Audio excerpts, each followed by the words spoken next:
Et le texte de base que je vais partager avec vous va jusqu'au verset 22 et se termine au verset 24. Au verset 22 de Jean le chapitre 4, il est dit: vous adorez ce que vous ne connaissez pas. Mais nous adorons ce que nous connaissons, car le salut vient des Juifs. Le verset même pas dit: mais l'heure vient, et elle est déjà venue, où les vrais adorateurs adoreront le Père en esprit et en vérité. Car ce sont là les adorateurs que le Père demande. Le verset 24 terminé dit: Dieu est esprit, et il faut que ceux qui l'adorent en esprit et en vérité. Merci Seigneur Dieu de gloire pour la révélation de ta parole qui nous éclaire ce soir. Juste 15 minutes Seigneur Dieu pour parler des vrais adorateurs. Merci de parler au peuple, merci de parler au cœur de quelqu'un et donne la gloire à ton nom dans le nom de Jésus de Nazareth. Amen. Alors, ce texte que nous venons de lire, ou que nous venons de réciter, Jean le chapitre 4, verset 22 à 23, est une parole que Jésus a libérée, a déclarée à la femme samaritaine. Jean le chapitre 14 parle de la conversation de cette femme avec Jésus au puits de Sichar, au puits de Jacob, dans la ville de Sichar. La Bible déclare que Jésus est en train de venir de la Judée vers la Galilée et il devait passer par la Samarie. Et pendant que Jésus était en train d'aller, il est arrivé que à cause de la durée du voyage, il était fatigué. Et il est venu se reposer auprès d'un puits. Et les disciples sont allés chercher à manger.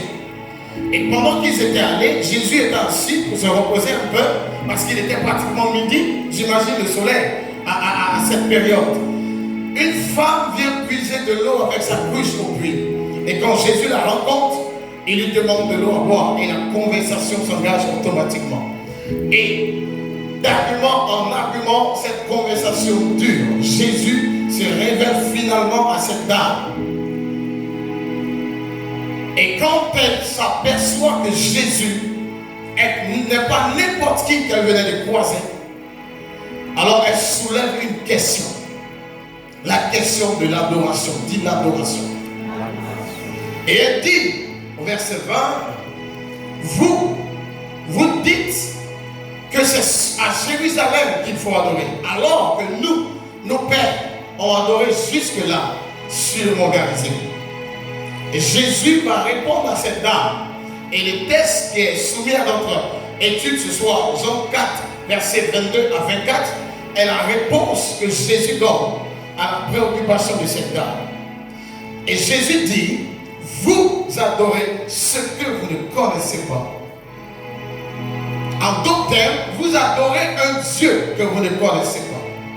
Mais nous adorons celui que nous connaissons. Car le salut vient des Juifs. Mais l'heure vient, il est déjà venu, les vrais adorateurs l'adoreront en esprit et en vérité. Car ce sont là les adorateurs que le Père demande. Et c'est de cette dernière phrase qui est notre thème, notre sujet de ce jour. Les adorateurs que le Père demande.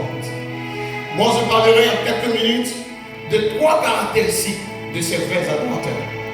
3 caractéristiques des vrais adorateurs. Et ces caractéristiques sont dans le texte que nous avons lu tout à l'heure. C'est pour aller plus vite qu'on a récité, ok? À cause du temps qui est déjà parti. Quand nous parlons de vrais adorateurs, nous ne parlons pas des gens qui chantent bien. Parce que vous pouvez très bien chanter et ne pas adorer Dieu. Quand nous parlons de vrais adorateurs, nous ne parlons pas des gens qui fréquentent l'église ou une église. Parce qu'on peut très bien fréquenter une église tous les jours sans être un vrai adorateur. Quand nous parlons de vrais adorateurs, nous ne parlons pas des gens qui appartiennent à une chorale. Aujourd'hui, quand on parle d'adorateur, beaucoup font directement allusion au chant. Non, l'adoration n'a rien à voir avec les chants. L'adoration n'est pas quelque chose d'exclusivement réservé au chant. Il y a certains gens qui le pensent. Non, l'adoration ne te concerne pas toi seul. Donc le fait de chanter dans une chorale ne fait pas de toi automatiquement un vrai adorateur. Parce que tout le monde peut le faire. on peut chanter pendant 18 ans dans une voix ou dans un cœur, comme le cœur faveur divine, mais ne pas être un adorateur vrai. Mais quand nous parlons de vrais adorateurs, nous parlons des personnes en qui Dieu prend plaisir. Il y a quelqu'un qui a dit Amen. Quand nous parlons de vrais adorateurs, nous parlons des personnes que Dieu agrée, que Dieu approuve. Il y a quelqu'un qui allait dire encore Amen. Amen. Quand nous parlons de vrais adorateurs, nous parlons de ceux qui pratiquent la vraie adoration. Oui, la vraie adoration parce qu'il existe aussi une fausse adoration. La fausse adoration s'appelle l'idolâtrie et elle prend plusieurs formes. L'idolâtrie en un mot consiste à donner à quelque chose la place que Dieu doit occuper dans votre vie. Et aujourd'hui, on a plein de gens qui fréquentent les églises, mais qui sont idolâtres. D'autres sont idolâtres de leur mari. Elles aiment leur mari plus qu'elles aiment Dieu. D'autres sont idolâtres de leur femme. Ils aiment plus leur femme que Dieu. D'autres aiment leur gloire, leur position. Ils idolâtrent leur titre. Si tu n'as pas dit son titre, il ne te répond pas. Qui sommes-nous? Jésus dit, nous sommes des serviteurs inutiles. Vraiment inutiles. C'est le Saint-Esprit qui fait tout en nous. Je m'appelle frère, je suis un frère bien sûr. Un frère en Christ. Amen. Amen. Frère Jérôme, Amen, c'est mon nom, je m'appelle Jérôme. Oui. Si mon extrait de naissance, ils n'ont pas mis apôtre Jérôme. Oui, ils ont mis oui Jérôme. Donc quand tu m'appelles frère Jérôme, oui, c'est mon nom, je réponds. Amen. D'autres sont devenus accros à leur titre et à leur position. C'est une idolâtrie aussi. D'autres ils idolâtrent les émissions de télé. Ils passent plus de temps devant une télévision que dans la présence de Dieu.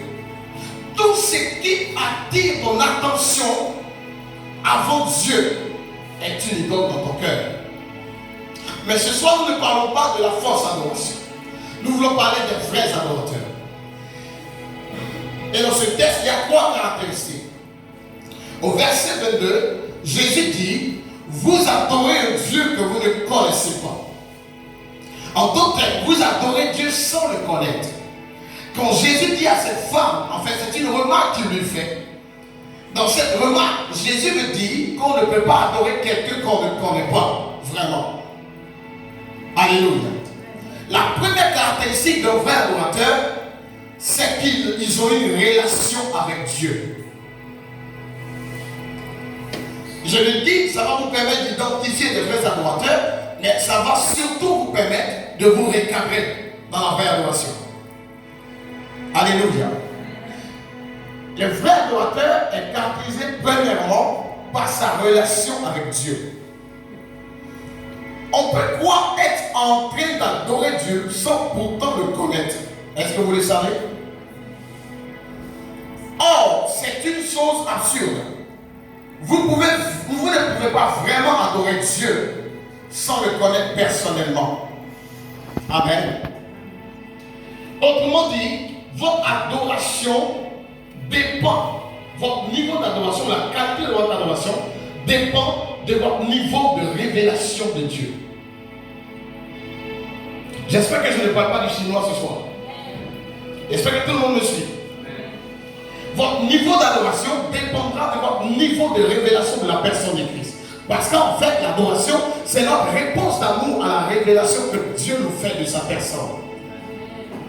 Mais vous ne pouvez pas voir une révélation de Dieu si vous n'avez pas de relation avec lui. Si vous n'avez pas d'intimité avec Dieu, vous ne pouvez pas connaître Dieu. Le dictionnaire donne trois dimensions au mot connaître. Le premier mot, la première dimension de connaître, c'est avoir une notion. Une notion de quelque chose ou de quelqu'un. Ce n'est pas de cette dimension qu'il est question.